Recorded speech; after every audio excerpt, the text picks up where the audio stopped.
Hello and welcome to SPMIS Academy. Today we'll analyze important newspaper articles of 1st July 2025. Please note you can download the PDF version of today's newspaper analysis by clicking the link given in the comment section. This is the list of the topics that we'll be covering from today's newspaper. The first topic is about insertion of words socialist and secular in preamble of the Indian Constitution. This topic is important from our syllabus GS paper 2 Indian polity point of view.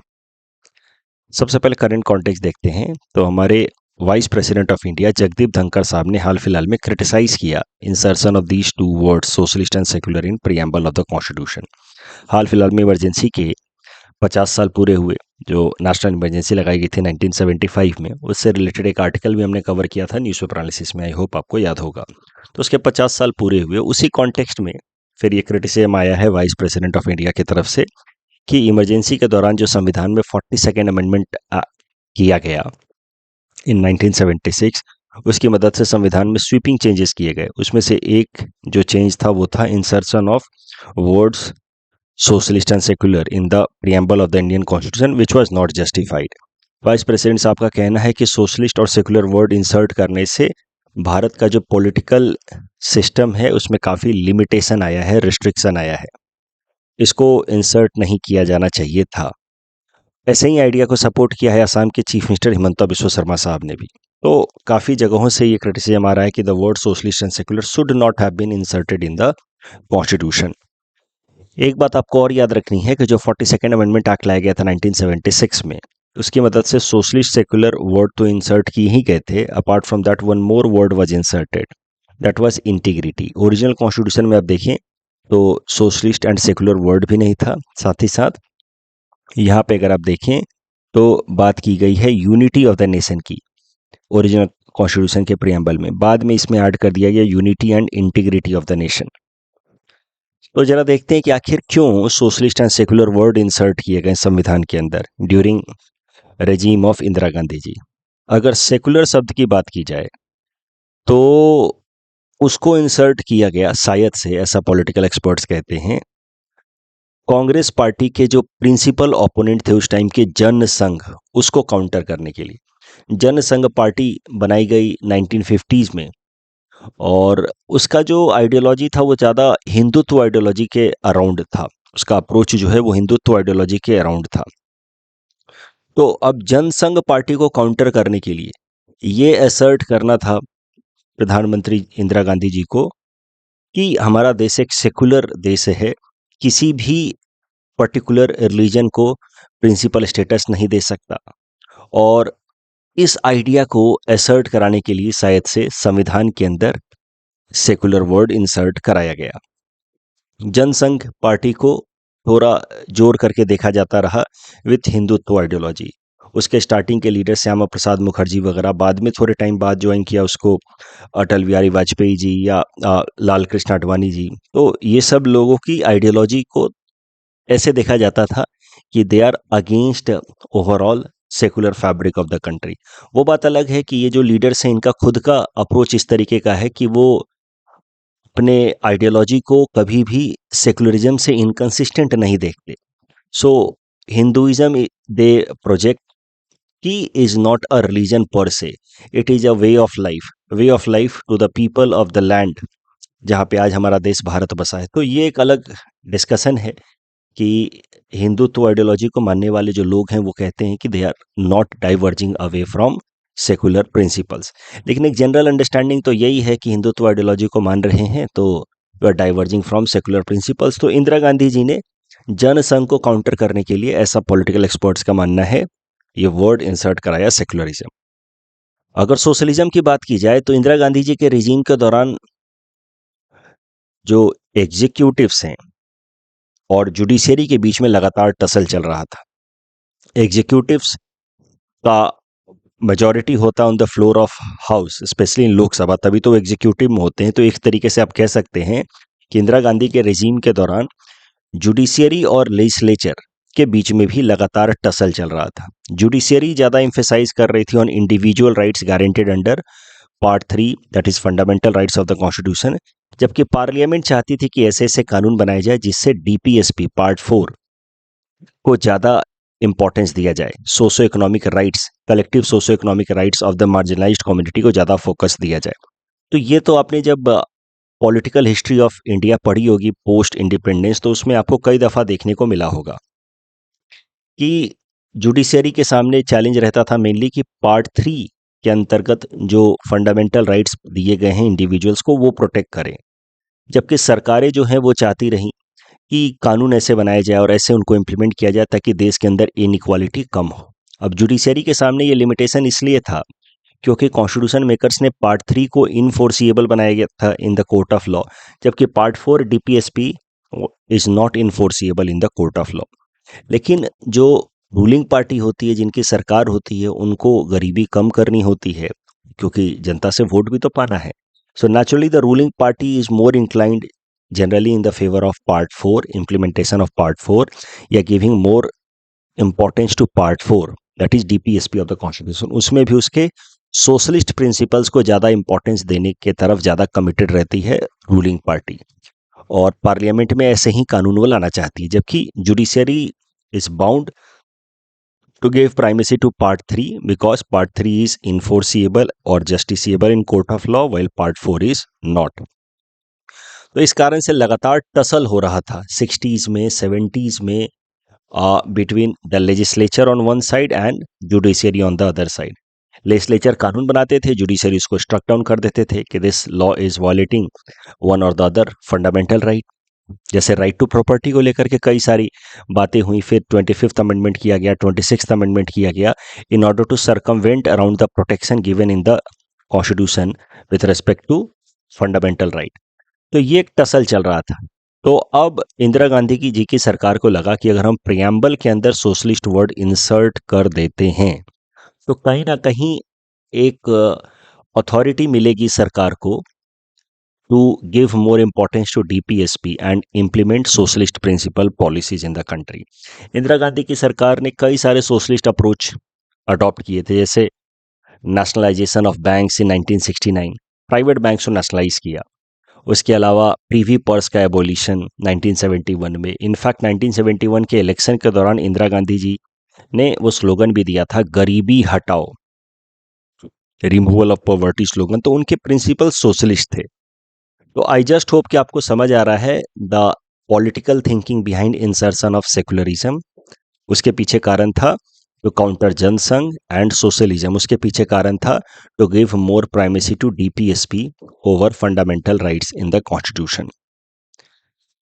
अब अगर ध्यान से देखा जाए तो को ये भी समझ में आएगा कि दो socialism was not included in original constitution, वहाँ पे प्रियम्बल में लिखा नहीं था सोशलिज्म वर्ड पर से, बट जो हमारे फाउंडिंग फादर्स थे इंडियन कॉन्स्टिट्यूशन के, they always intended to make Indian political system socialist as well as secular. They always expected Indian society to remain socialist and secular. For example अगर आप DPSP को भी देखें, part 4 of the Indian constitution, तो उसके जितने भी articles हैं उनको 3 मेन पार्ट में डिवाइड करके देखा जा सकता है। Some of the articles suggest Gandhian principles, others are known as liberal intellectual, while there are many such articles which support socialistic principles. For example, article 38 welfare state की बात करता है, article 39 protection of livelihood resources means health of the weaker section of the community. Article 39A तो वैसे बाद में insert किया गया, talking about free legal aid. तो इस तरीके से there are many socialist principles also in the part 4 of the constitution. तो ऐसा कहना कि सोशलिस्ट वर्ड को इंसर्ट करके इंदिरा गांधी जी ने इंडियन कॉन्स्टिट्यूशन या इंडियन पॉलिटिकल सिस्टम को सोशलिस्ट बनाने की कोशिश की, ये गलत होगा। सोशलिस्ट वर्ड था नहीं, बट सोशलिस्ट स्पिरिट या socialist ideas were already there in the constitution. ऐसा आप डीपीएसपी पार्ट 4 में देख सकते हैं। There were many principles which could be categorised as socialist one. फिर सवाल ये उठता है कि आखिर क्यों फिर एक्सप्लिसिट असर्शन नहीं किया गया था सोशलिस्ट वर्ड का, ये वर्ड डाला क्यों नहीं गया प्रियम्बल में originally by our constitution makers when they intended to make Indian political system socialist. ये वर्ड इसलिए नहीं डाला गया था क्योंकि उस टाइम में सोशलिज्म के अलग अलग फॉर्मेट्स चल रहे थे, सोशलिज्म के अलग अलग आइडियोलॉजीज प्रैक्टिस हो रहे थे दुनिया भर में। जैसे चाइना की अपनी सोशलिज्म थी, मेनली गिवन बाय माओ जेदांग, जिसको कहा जाता था Maoism.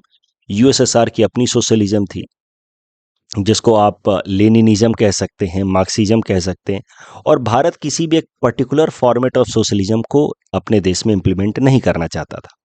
So we did not intend to import the principles of socialism of USSR or China. That is why we avoided the word socialism in the preamble per se, because that would limit the maneuvering space for the Indian government. हम चाहते थे कि हमारे देश की ज़रूरतों के हिसाब से सोशलिस्ट आइडियाज़ इम्प्लीमेंट किया जाए, इसीलिए हमने बिना वर्ड लिखे सोशलिस्ट कॉन्स्टिट्यूशन बनाने की कोशिश की. हम नहीं चाहते थे कि हमारे यहाँ पे सारे के सारे मीन्स ऑफ प्रोडक्शन को नेशनलाइज कर दिया जाए. हमारे यहाँ पे मिक्स्ड इकोनॉमी अडॉप्ट किया गया था, मतलब कुछ प्राइवेट सेक्टर्स रहेंगे, कुछ गवर्नमेंट सेक्टर्स रहेंगे. कलेक्टिवली जिस सेक्टर में जिसकी ज़रूरत होगी उस हिसाब से इकोनॉमी मैनेज होगी. तो we did not intended to import directly any socialist model from any part of the world. उसके अलावा वो जो टाइम था जब हमारा देश आज़ाद हुआ, उस टाइम में कोल्ड वॉर भी चल रहा था दुनिया भर में, और ऐसे स्थिति में सोशलिस्ट वर्ड को अपने संविधान में लिखने से ऐसा हो सकता था कि यूएस ब्लॉक हमें यूएसएसआर के साथ अलाइंड होता हुआ देखता, जबकि India always intended to follow non alignment movement. तो to avoid getting unnecessarily embroiled in cold war politics, India avoided specific mention of socialist word in the Indian constitution. But जिस तरीके का हमारा संविधान था, पार्ट 4 की अगर बात की जाए तो सोशलिस्ट प्रिंसिपल्स ऑलरेडी दिखते हैं. The same is true with respect to secularism word also. अब भारत का पॉलिटिकल सिस्टम या भारत का संविधान हमेशा से ही सेकुलर आइडियाज को प्रमोट करता रहा है. There is a specific set of rights under part 3 of the Indian constitution, article 25 से लेकर के 28 तक, which gives right to religious freedom. But हमने सेकुलर वर्ड हमारे संविधान में कहीं भी इंसर्ट नहीं किया. Again reason being secularism mainly जो वेस्टर्न सोसाइटीज में माना जाता रहा है वो रहा है water tight separation between religion and state. The state will not at all intervene into any religious matters. तो ये वेस्टर्न कॉन्सेप्ट ऑफ सेकुलरिज्म है. तो हमारे कॉन्स्टिट्यूशन मेकर सेकुलरिज्म वर्ड लिखना अवॉइड कर रहे थे इंडियन पॉलिटिकल सिस्टम्स के या कॉन्स्टिट्यूशन के अंदर, क्योंकि हम वेस्टर्न कॉन्सेप्ट ऑफ सेकुलरिज्म अपने देश में इंप्लीमेंट नहीं करना चाहते थे. वेस्टर्न सेकुलरिज्म क्या है? Mutual exclusion of religion and state. That means both will not interfere into each other. लेकिन भारत का जो सेकुलरिज्म है वो थोड़ा अलग है. Indian secularism is principled distance, मतलब religion and state will interact with each other, but only on the basis of certain norms, certain principles. There will be no arbitrary interaction. मतलब किसी भी रिलीजन को अनड्यूली बेनिफिट नहीं देगा या उसके against discriminate नहीं करेगा स्टेट ऑफ इंडिया. भारत की सरकार किसी भी रिलीजन के अगेंस्ट काम नहीं करेगी अनड्यूली. हाँ, किसी रिलीजन में अगर कुछ गलत चीज़ें हैं, जैसे ट्रिपल तलाक हो रहा है, कहीं डाउरी हो रहा है इन द नेम ऑफ रिलीजन, तो उसको रोकेगा जरूर. That is principled distance. नियम से चलेंगे हम लोग. किसी धर्म में अच्छी बात होगी तो उसको प्रमोट करेंगे, कहीं हज भेजना है तो उसके लिए मदद करेंगे, कहीं तीर्थ यात्रा में भेजना है तो तीर्थ यात्रा में भेजने में हेल्प करेंगे. लेकिन अगर कहीं कुछ गलत चीजें होंगी तो उसको कर्टेल भी करेंगे. That is the meaning of principled distance. इसी को कहा जा सकता है Sarvadharma Sambhav, means giving equal treatment to every religion, equal encouragement as well as discrimination या डिस्करेजमेंट. अच्छी चीज़ें होंगी तो उसको इंकरेज करेंगे, अगर बुरी चीज़ें होंगी तो उसको डिस्करेज करेंगे. इसको कहा गया सर्वधर्म संभव. तो western secularism is a negative concept जहाँ पे there is water tight separation या exclusion between religion and state, जबकि इंडियन सेकुलरिज्म इज पॉजिटिव या dynamic concept where state and religion will interact with each other. Good ideas will be promoted, bad ideas will be curtailed. तो आप कह सकते हैं कि Indian जो concept है सेकुलरिज्म का, it is sui generis, self developed. We have not imported the western concept of secularism and that is why our constitution makers avoided using the word secularism in the Indian preamble. Constitution के preamble में लिखना avoid किया. आपको एक और बात समझनी चाहिए कि संविधान में अमेंडमेंट लाया गया 1976 में, जिसकी मदद से सेकुलरिज्म वर्ड इंसर्ट किया गया था कॉन्स्टिट्यूशन के प्रियम्बल में. बट उससे पहले ही 1973 में ही केशवनंद भारती जजमेंट में सुप्रीम कोर्ट ने कह दिया था कि secularism is part of basic structure of the Indian constitution. तो सुप्रीम कोर्ट रिपीटेडली अपने अलग अलग जजमेंट्स में ये मानती रही है कि सेकुलरिज्म इंडियन कॉन्स्टिट्यूशन का एक हिस्सा है, even before the word secularism was inserted in the preamble. अब थोड़ी सी ये भी बात कर लेते हैं, प्रियम्बल की जब चर्चा चल रही है तो कि क्या preamble part of the constitution है, इसको लेकर के भी बहुत बहस हुई है। सुप्रीम कोर्ट में 3 इंपॉर्टेंट जजमेंट्स हैं कि should preamble be considered as part of constitution और नॉट। तो सबसे पहला केस है इस पर्टिकुलर डायरेक्शन में, वो है बेरू बारी यूनियन केस 1960 का। उसमें सुप्रीम कोर्ट ने कहा कि no, preamble is not part of the constitution. वैसे some assistance in interpretation of the constitution में बी टेकन फ्रॉम इट। संविधान के किसी भी और हिस्से में अगर कोई एम्बिग्विटी आती है, उसको इंटरप्रेट करने के लिए प्रियम्बल से थोड़ा इन्फरेंस ड्रॉ कर सकती है सुप्रीम कोर्ट, लेकिन overall preamble will not be considered as part of constitution. लेकिन सुप्रीम कोर्ट ने अपने इस फैसले को रिवर्स कर दिया 1973 में, जब उन्होंने कहा कि preamble is part of the constitution and it will play an important role in interpretation of statute. अगर कोई कानून बनाती है सरकारें, तो उनको इंटरप्रेट करने में कि वेदर इट इज कॉन्स्टिट्यूशनल और नॉट, उसमें प्रियम्बल का भी इस्तेमाल किया जाएगा। LIC ऑफ इंडिया केस 1995 में सुप्रीम कोर्ट ने अपने ही इस फैसले, केशवानंद भारती जजमेंट के फैसले को रीइटरेट किया। उन्होंने कहा कि preamble is integral part of the constitution and it can not be directly enforced. मतलब इसको ध्यान से समझिए, preamble is integral part of the constitution but it can not be directly enforced in court of law in India. इसका सरल सा मतलब है कि प्रियम्बल संविधान का हिस्सा है बट नॉन इन्फोर्सिएबल है। जैसे पार्ट 4 है DPSP, वैसे ही प्रियम्बल भी है but it is not enforceable in court of law. सीधा सीधा प्रियम्बल को दिखा करके आप कोर्ट में नहीं पहुंच सकते कि प्रियम्बल के इन नियमों का वायलेशन हुआ है। It is part of the constitution but non enforceable in nature, just like part 4 DPSP या फंडामेंटल ड्यूटीज। इस टॉपिक डिस्कशन के बेसिस पे प्रीलिम्स प्रैक्टिस क्वेश्चन है। Please attempt this question and submit the answer in the comment section. Bharat के secularism पे simple सा मैंने प्रश्न बना करके दिया है कि discuss the several features of Indian secularism, but उसके पॉजिटिव एस्पेक्ट्स तो आप लिख ही देंगे। इंडियन सेकुलरिज्म के बारे में भी लिखेंगे कि it is distinct from western model, it believes in Sarvadharma Sambhav, principle distance, religious freedom, state's non identification with religion. हमारा स्टेट किसी भी धर्म को अपना ऑफिशियल रिलीजन की तरह आइडेंटिफाई नहीं करता है। Reformative role of the state, यानी कि स्टेट जो है वो किसी भी रिलीजन में अगर कोई इविल है इन द नेम ऑफ रिलीजन तो उसको काउंटर करता है विथ हेल्प ऑफ लॉ। जैसे हिंदू मैरिज एक्ट हुआ, मुस्लिम वीमेन प्रोटेक्शन राइट एक्ट हुआ 2019 में, जिसकी मदद से ट्रिपल तलाक को बैन किया गया। बट पॉइंट ये है कि भारत का जो सेकुलरिज्म है does not believe in water tight separation between religion and state.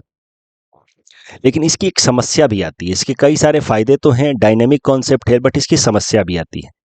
Indirectly Indian concept of secularism provides enough space for political parties and other social groups to bring religious issues into public domain and foment communal tension। क्योंकि religion और state का चूंकि water tight separation नहीं है, तो religion के बातों को प्रमोट करा जाता है इलेक्शन के दौरान। हेट स्पीच भी प्रमोट होता है, रिलीजियस इंटॉलरेंस को प्रमोट किया जाता है, मेजोरिटेरियनिज्म प्रैक्टिस होती है इन the name of political policies. क्योंकि रिलीजन और स्टेट का वाटर टाइट सेपरेशन तो है नहीं। अगर ऐसा होता, जैसे वेस्टर्न कॉन्सेप्ट होता, तो कोई भी सरकार आती, किसी भी धर्म के लिए कोई भी एक्शन नहीं ले पाती, पॉजिटिव या निगेटिव। रिलीजन और स्टेट को बिल्कुल सेग्रीगेट किया जाता। रिलीजन जो है वो अपने आप को ही रेक्टिफाई करेगा। रिलीजन के जो लीडर्स हैं, उनके रिलीजियस लीडर्स हैं, वही अपने रिलीजन के अंदर कोई इविल्स को डील करेंगे। State would not be able to encroach into that. जैसे अगर ट्रिपल तलाक हो रहा है, डाउरी हो रहा है, तो रिलीजन अपने लेवल पे उसको डील करेगा।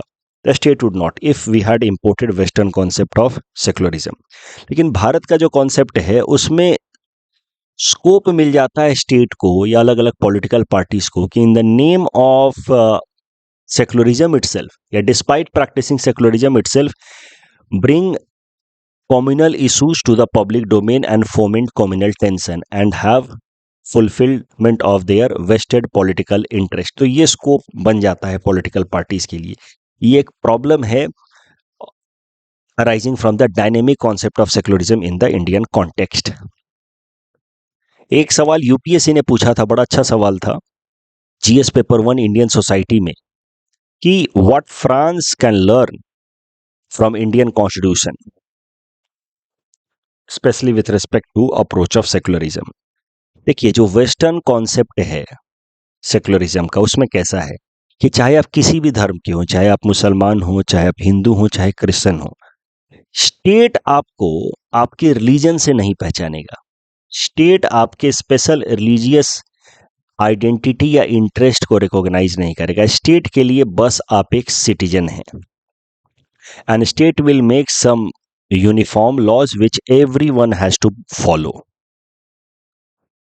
अब होता क्या है कि कई सारे रिलीजन से आने वाली जो बहुत फंडामेंटल नीड्स हैं, जैसे मान लीजिए सिख लोगों को पगड़ी पहनना बहुत जरूरी है, ऐसा उनकी रिलीजियस आइडेंटिटी से आता है। अब स्टेट नियम बना देगा कि नहीं, आपको हेलमेट पहन करके ही बाइक राइड करनी है। अब पगड़ी के ऊपर से हेलमेट तो पहना नहीं जा सकता। आप जाकर के कहेंगे कि सर मैं सिख हूं, मेरे धर्म के अंदर तो पगड़ी पहनना जरूरी है, मैं हेलमेट नहीं पहन सकता। स्टेट बोलेगा कि no no, I don't recognise any individual as member of any particular religion या कम्युनिटी। हेलमेट पहनना है तो बस पहनना है, we can not do anything, it is matter of safety. तो बेसिकली जब western concept of secularism follow होता है ना, तो it becomes very mechanical and sometimes very fundamental interest of individuals are also abrogated. Fundamental interests arising from their religious identity is also curtailed, which becomes a reason behind frustration. और ये frustration mainly आता है minority community के लिए, क्योंकि state जो भी नियम बनाता है वो अननोइंगली, इम्प्लिसिटली मेजॉरिटी कम्युनिटी के नॉर्म्स, लाइफस्टाइल्स के हिसाब से बन जाता है। जैसे वेस्टर्न सोसाइटी में क्रिश्चियन लोग ज़्यादा हैं, तो क्रिश्चियन लोगों के नॉर्म्स को ही वो लोग बेसिकली इन्फोर्स कर देते हैं इन द नेम ऑफ सेकुलरिज्म। जैसे अगर हाइपोथेटिकली अगर सारे क्रिश्चियन लोग अगर पगड़ी पहन रहे होते, तो शायद से ऐसा नियम नहीं बनाते कि आपको हेलमेट पहनना है। क्रिश्चियन नॉर्म्स को in the name of secularism has been made a secular norm which has to be followed by member of every community. अब जब तक वहां पे डाइवर्सिटी बहुत ज़्यादा नहीं थी, तब तक तो प्रॉब्लम था नहीं। लेकिन 1991 के बाद से, after the age of liberalisation, क्योंकि कोल्ड वॉर खत्म हुआ तो world enter into the phase of liberalisation, क्योंकि यूएसएसआर खत्म हो गया तो liberalisation and globalisation, hyper mobilisation के एज में पहुंची दुनिया। दुनिया के अलग अलग हिस्सों से लोग अलग अलग जगहों पे जाकर के काम करने लगे, सेटल होने लगे। नतीजा ये हुआ कि फ्रांस जैसे देशों में बहुत सारे लोग अफ्रीका से जाकर के सेटल हुए, मुसलमान लोग। अब फ्रांस का जो सेकुलरिज्म का कॉन्सेप्ट था पहले, जिसमें स्टेट जो है वो रिलीजन को आइडेंटिफाई करता ही नहीं है, and state would enforce some uniform ideas which is applicable on everyone irrespective of their religious background, because state does not recognize religious background of individual. State recognizes you only as a citizen of the country. तो उस नाम पे बहुत सारे Christian norms या standard, जैसे शराब पीना परमिटेड है, मान लीजिए शराब पीना इज जस्टिफाइड, बिकनी पहन सकते हैं लेकिन बुर्का नहीं पहन सकते, क्योंकि बुर्का पहनने से क्या होगा कि सेफ्टी या सिक्योरिटी थ्रेटन हो सकती है, हो सकता है कोई बुर्के के अंदर बम छुपाया, ऐसा इन लोगों का एक कॉमन अंडरस्टैंडिंग है। तो कई सारे जगहों पे इस तरीके से अपने चेहरे को कवर नहीं कर सकते, क्योंकि आइडेंटिटी जो है वो उससे मास्क होती है, that can be A security threat. तो इस चक्कर में कई सारे नॉर्म्स इन्होंने ऐसे बना लिए, secular, so called secular norms, which where essentially Christian norms. अब 1991 से पहले तक तो प्रॉब्लम नहीं था, लेकिन 1991 के बाद से जब कई सारे मुस्लिम्स वहां जाकर के सेटल हुए फ्रॉम नॉर्थ अफ्रीका, तो अब फ्रांस की सोसाइटी में बहुत कन्फ्लिक्ट देखने को मिलता है, क्योंकि जो माइनॉरिटीज हैं they will not come just as a human labour, they will also come with their religion and identity arising from it, and they need to maintain that. तो माइनॉरिटीज की जो आइडेंटिटी है वो सप्रेस होती है इन the western concept of secularism, which is very mechanical concept. It is conceptually weak. Indian concept of जो secularism है, it promotes multiculturalism. ये individuals की अलग अलग religious identity को भी identify करता है, और जो genuine interests हैं उसको support भी करता है। जैसे रोजा के दौरान, रोजा के महीने के दौरान अगर मान लीजिए कुछ स्पेशल प्रोविजंस बनाने हैं किसी गवर्नमेंट ऑफिस में फॉर मुस्लिम एम्प्लॉयज, तो ऑफिस बना देगा, उसमें कोई बहुत बड़ी बात नहीं है, बिकॉज ये आइडेंटिफाई किया जाता है कि ये एक इंपॉर्टेंट रिलीजियस बिलीफ है जिसके लिए थोड़ा बहुत सपोर्ट किया जाना चाहिए। तो इस तरीके से जो इंडियन कॉन्सेप्ट ऑफ सेकुलरिज्म है, it is very very dynamic, because it recognises individuals religious identity also, but yes it does not unduly support any particular religion या मेंबर ऑफ दैट रिलीजन या unduly discriminate against any religion या member of that religion. तो ये फायदे हैं Indian secularism के। और जब फ्रांस या फ्रांस जैसे देशों में अब अलग अलग देशों से लोग आकर के सेटल हो रहे हैं, पॉपुलेशन जो है वो हेट्रोजीनस होता जा रहा है, वहाँ पे माइनॉरिटीज मुस्लिम्स आ रहे हैं from North Africa, so now France also needs to learn from Indian secularism. Next topic is about surrogate advertising, important from our syllabus GS paper 2 governance point of view, also GS paper 4 ethics and integrity point of view. क्या होता है surrogate advertising? देखिए, ऐसा advertisement का तरीका जिसमें एक particular brand के सब्स्टिट्यूट प्रोडक्ट को प्रमोट किया जाता है ताकि इनडायरेक्टली किसी और ऐसे प्रोडक्ट का एडवर्टीजमेंट किया जा सके विच इज नॉट लीगली या एथिकली जस्टिफाइड। क्या मतलब है इसका? अब विमल पान मसाला सीधा सीधा नहीं बेचा जाता है, विमल इलायची बेचा जाता है। विमल इलायची, शाहरुख खान अजय देवगन बेच रहे हैं इलायची। अब कौन जाके इलायची खरीदता है? इनडायरेक्टली ये क्या हो रहा है? सरोगेट एडवर्टीजमेंट फॉर विमल पान मसाला। इंपीरियल ब्लू का शराब नहीं बेचा जा रहा है because it is legally not allowed, तो क्या बेचा जा रहा है? इंपीरियल ब्लू का म्यूजिक कैसेट एंड सीडीज। अब देखेंगे man will be man ad में बोलेगा Imperial Blue music CDs. This is surrogate advertisement. Basically बस नियमों को मानते हुए अपना काम करते रहना। नियम तो दिस इज फॉलोइंग लॉ या rules of not promoting any product which can have harmful effect on common public. So following law in letter but not in spirit. ये सब होता है सरोगेट एडवर्टीजमेंट। अब एथिक्स पेपर में कैसे इस्तेमाल करेंगे जीएस पेपर 4 में? This is a perfect example of legal but unethical activity. हाल फिलहाल में एक रिपोर्ट आई कि जो आईसीसी वर्ल्ड कप हुआ था 2023 में भारत में, उसके दौरान जो ओटीटी प्लेटफॉर्म पे एडवर्टीजमेंट्स दिखाए गए, उसमें से 81% एडवर्टीजमेंट जो थे वो इसी तरीके के अनहेल्दी प्रोडक्ट्स के थे। But these advertisements were shown through surrogate means, surrogate advertisements किए जा रहे थे। इस पे जीएस पेपर 4 में या 2 पे प्रश्न पूछा जा सकता है, गवर्नेंस में आ सकता है या एथिक्स में आ सकता है। सबसे पहले तो बताइए कि क्या है सरोगेट एडवर्टाइजमेंट? वो तो आप बता देंगे कि लीगली रेस्ट्रिक्टेड प्रोडक्ट को दूसरे किसी नाम से या दूसरे किसी प्रोडक्ट के थ्रू बेचा जाता है बट ब्रांड को प्रमोट किया जाता है। कौन सा कानून इसमें ब्रीच हो रहा है? तो कानून इसमें जो ब्रीच हो रहा है वो एक cable television network regulation act of 1995। इसके कानून के हिसाब से ऐसी चीज़ों का प्रमोशन नहीं किया जा सकता जिसका सीधा सीधा पब्लिक हेल्थ पे निगेटिव इम्पैक्ट पड़े, जैसे शराब या पान मसाला।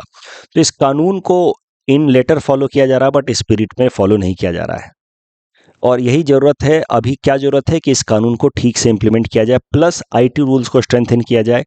और सबसे ज़्यादा ज़रूरी है, एक पॉइंट आप याद रखना कि जो सेलिब्रिटीज़ हैं उनको अकाउंटेबल बनाया जाए under consumer protection act of 2019। जैसे कंज्यूमर प्रोटेक्शन एक्ट में अगर कोई भी प्रोडक्ट कंपनी बेचती है और उस प्रोडक्ट का कंज्यूमर के ऊपर नेगेटिव इम्पैक्ट होता है तो consumer can put a case against that company. But अब नियम ऐसा होना चाहिए सरोगेट एडवर्टीजमेंट को रोकने के लिए कि कंज्यूमर प्रोटेक्शन एक्ट के अंतर्गत कंज्यूमर सिर्फ कंपनी के अगेंस्ट केस ना करे बट सेलिब्रिटीज जो इस तरीके के हार्मफुल प्रोडक्ट्स को प्रमोट कर रहे हैं उनके अगेंस्ट भी केस कर पाए।